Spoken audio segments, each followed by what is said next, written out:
Coucou tout le monde, j'espère que vous allez bien. Aujourd'hui je vous retrouve pour une nouvelle vidéo. Ça va être une vidéo pour faire un petit point de milieu de parcours de l'année 2022 sur mes lectures, ce que j'ai aimé, ce que je prévois de lire cette fin d'année, ce qui m'intéresse, etc., etc. Je ne voulais pas faire le Media Freak Out Book Tag parce que j'avais un peu pas trop envie de regarder les questions. Et deuxièmement, j'ai pas lu suffisamment, je pense, pour pouvoir répondre à toutes les questions.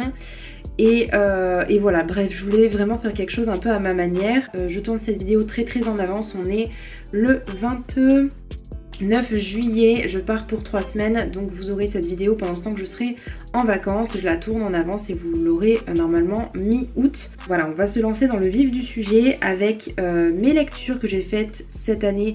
Donc depuis janvier jusqu'à aujourd'hui, donc jusqu'à fin juillet. Je compte jusqu'à fin juillet, même si normalement c'est censé être jusqu'à fin juin. Mais du coup je vais vous faire un peu dans l'ordre des lectures que j'ai le moins aimé jusqu'à celles que j'ai le plus aimé, parce que j'en ai que 9. J'ai vraiment pas lu beaucoup en fait, je me rends compte. Ensuite je vais vous parler un petit peu des mangas où j'en suis, des séries terminées qui ont été commencées, etc. Et puis ensuite vous verrez, ce sera sur plutôt ce que je compte lire pour la fin de l'année. Donc concernant ce que j'ai déjà lu, donc j'ai lu Plein Gris, donc ça je vais vous parler de 3-4 livres que j'ai lus qui m'ont moyennement plu, pour lesquels des fois j'ai eu un petit peu plus de mal que d'autres, mais voilà, c'est des lectures qui m'ont laissé un petit peu indifférente, on va dire. Donc si je voulais vraiment mettre dans le top, ce serait Ce qu'il reste de nos souvenirs. Donc c'est un livre que j'ai vraiment pas trop apprécié. Parce que voilà, je me suis pas sentie vraiment très embarquée par l'histoire, je trouvais qu'on tournait pas mal en rond. La fille qui n'existait pas, ça a été une plutôt bonne lecture avec des personnages assez forts en caractère, surtout l'héroïne que j'avais beaucoup appréciée. Et on se retrouvait dans des situations assez particulières. J'ai vraiment beaucoup aimé cette lecture pour le coup. Plein Gris de Marion Brunet, je crois que c'est ça.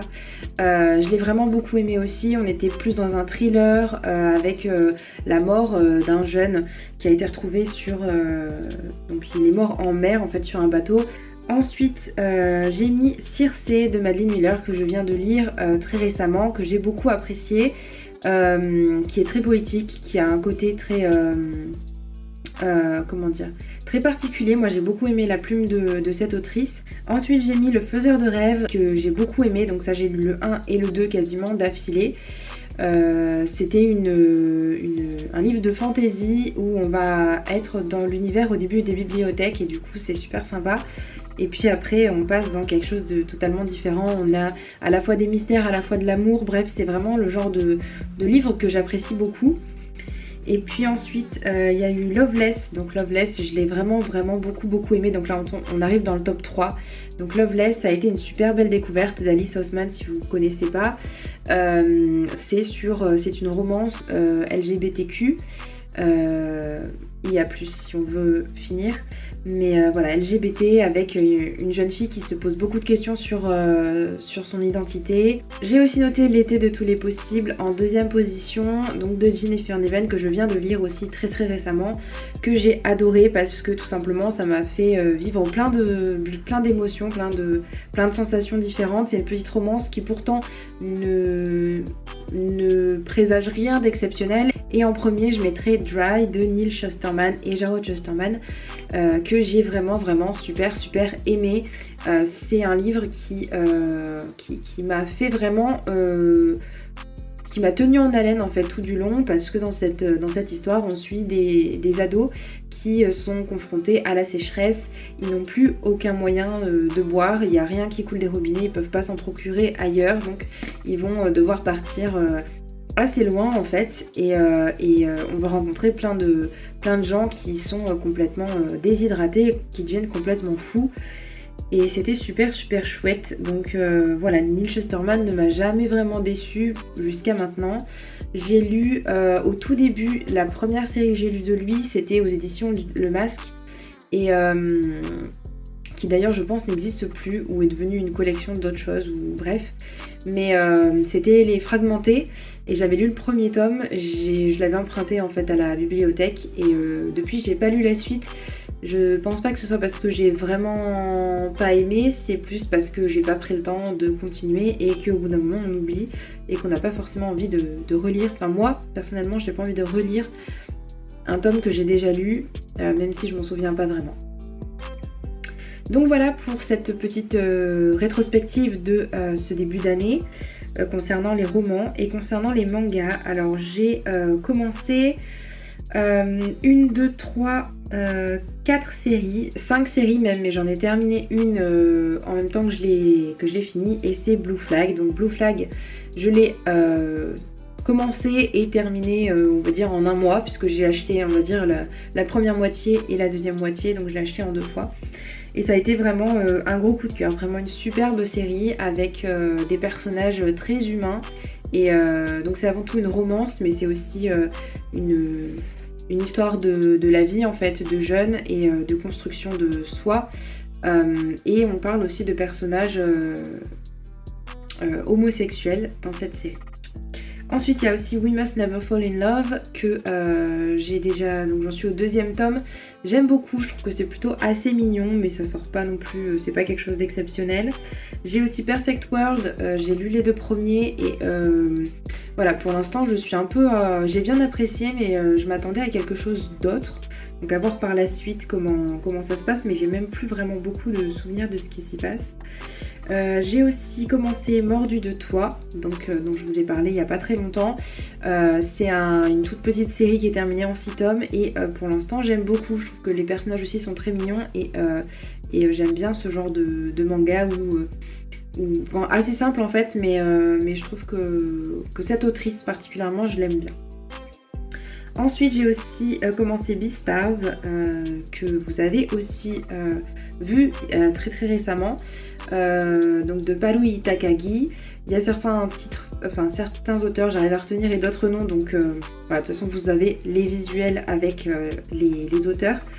Donc Beastars, je m'attendais aussi un peu à être plus surprise et à plus aimer, mais à voir par la suite comment ça va se passer. Mais dans Beastars, du coup, c'est des animaux qui vivent dans une société où on a d'un côté les carnivores et de l'autre côté les herbivores. Et du coup, ils doivent vivre en communauté. Et bon, vous voyez un petit peu où on va en venir. Les herbivores ont assez peur des carnivores, même si les carnivores ne leur font pas de mal plus que ça. Mais c'est juste que voilà, ils se disent à tout moment, il y a quelqu'un qui peut me sauter dessus et me bouffer tout cru.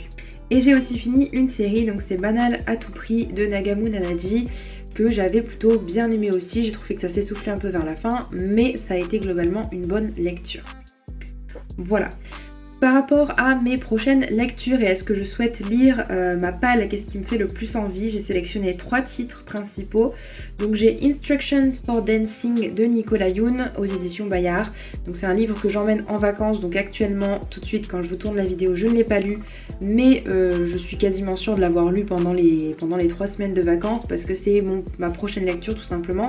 Je suis en train de lire Shades of Magic, le 2e tome, mais du coup je lirai juste après Instruction for Dancing et ça va être une romance, donc ça va se lire très facilement je pense.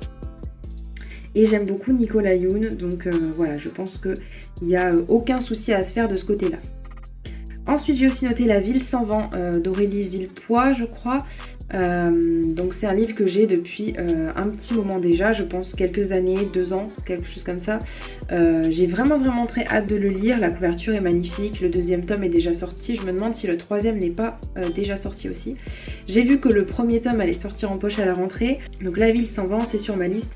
Je saurais même pas vous dire de quoi ça parle, je sais que c'est du fantastique ou de la fantaisie, mais au-delà de ça, je ne sais pas de quoi ça parle. Et puis j'ai Alma aussi de...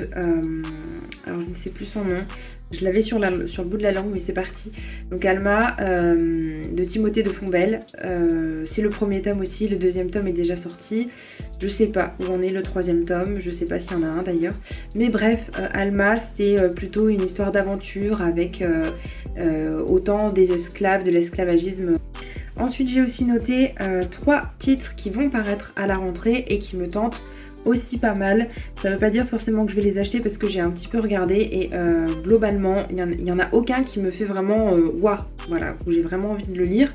Mais voilà, moi j'ai noté, donc je sais pas pourquoi j'ai noté ça puisqu'il est pas paru, enfin je sais pourquoi, c'est parce qu'il y a le 2e tome qui paraît à la rentrée, c'est La passeuse de mots. Et le 2e tome va apparaître à la rentrée. Du coup je me suis dit ah oui c'est vrai que La passeuse de mots me fait bien envie, donc j'ai pas le 1, donc c'est plutôt le 1 que j'achèterai en premier. Et donc La passeuse de mots, ça se passe dans un monde où les mots ont une très forte importance et ils peuvent à la fois construire un monde et le détruire. Et il va y avoir une jeune fille en particulier qui a un pouvoir spécial avec ces mots et qui peut du coup en faire ce qu'elle veut en quelque sorte. Et du coup voilà, tout repose sur cette jeune fille. Et j'ai vu beaucoup de retours très positifs dessus. On en voit, enfin je le vois un peu tourner de partout, donc c'est pour ça qu'il m'intéresse.